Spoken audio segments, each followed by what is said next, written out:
নমস্কাৰ। পোনপ্ৰথমে পৰম পুৰুষ পৰমেশ্বৰ শ্ৰীহৰিৰ চৰণত সেৱা জনাই আধ্যাত্মিক তত্ত্ব ভক্তিৰস চেনেলটোলৈ আপোনাক স্বাগতম জনালোঁ। অনন্তৰূপী শ্ৰীহৰিৰ অনন্ত গুণ নাম বৰ্ণনা কৰোঁতে যদি অজানিতে কিবা ভুল দেখা পায় ক্ষমা কৰি কমেণ্টত জনাব। ভাল পালে লাইক আৰু ছাবস্ক্ৰাইব কৰিবলৈ নাপাহৰিব। ধন্যবাদ। গীতা সৃষ্টি হ'বলৈ যাওক মানে গীতাখন কি বস্তু? গীতা হৈছে জ্ঞান। এই জ্ঞানটো দিছিলে ক'ত? তাৰমানে যেতিয়া কুৰুক্ষেত্ৰ যুদ্ধ হৈছে এনেকৈ আমাৰ ধৰি লোৱা এখন পথাৰ, এই পথাৰখনে কুৰুক্ষেত্ৰ পথাৰ। ক্ষেত্ৰ মানে ঠাই, কুৰু মানে হৈছে কৌৰৱ। কৌৰৱৰ এখন মানে যুদ্ধ কৰা ঠাই আছে, খেলৰ ঠাই যেনেকৈ থাকে এডোখৰ এৰিয়াৰ খেলপথাৰ থাকে, তেনেদৰে যুদ্ধ কৰা এখন পথাৰ, সেইখনক কয় কুৰুক্ষেত্ৰ, কৌৰৱৰ পথাৰ।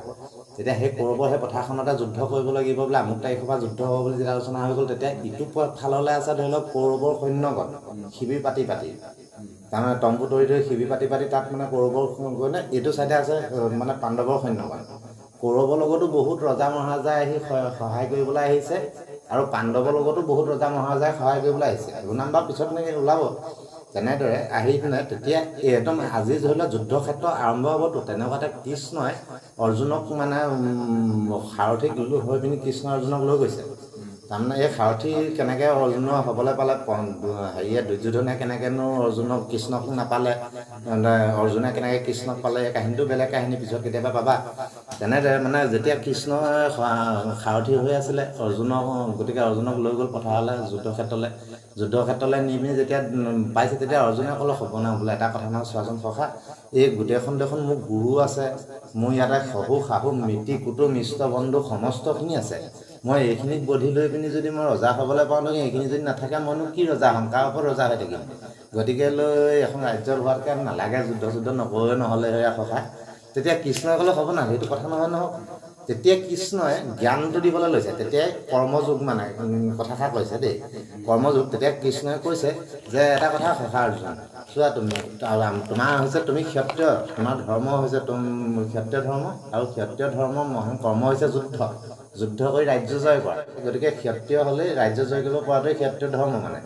তেতিয়া সেই কথাষাৰ ধৰ্মযুগটো দেখুৱাই দিলে কৃষ্ণই। তেতিয়া দেখুৱাই পিনি কৃষ্ণই মানে ক'লে, তেতিয়া কৃষ্ণই ক'লে মানে যে ব'লা তোমাক মই দেখুৱাই আছোঁ, আহাচোন তুমি চোৱা, মই যি কওঁ তাকে তুমি মানি লোৱা। এই জগতত ময়ে মূল।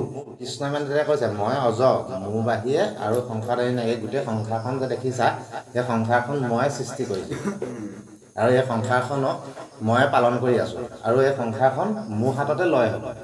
আজি তুমি যেন আহিছা, তুমি এই গুৰুক বধিব নালাগে। গুৰুৰ কৰ্মফলৰ দ্বাৰা অট'মেটিকেলি তেওঁলোক বধে হৈ আছে, মাত্ৰ তুমি কৰ্ম কৰি যোৱা।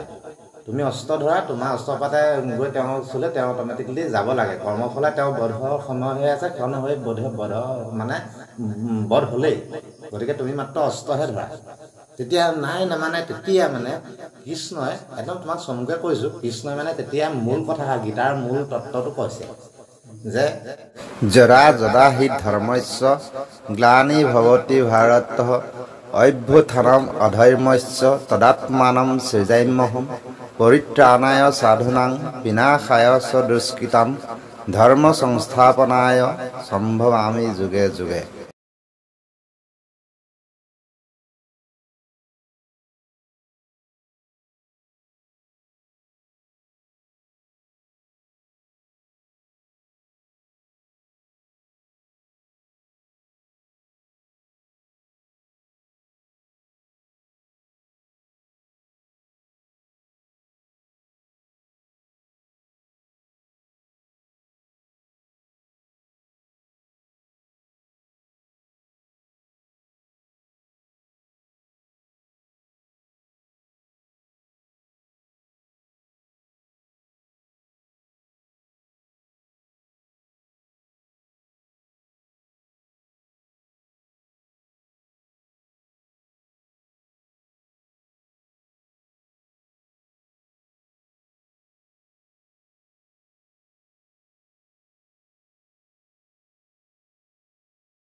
এয়াই গীতাৰ সাৰতত্ত্ব। ধন্যবাদ।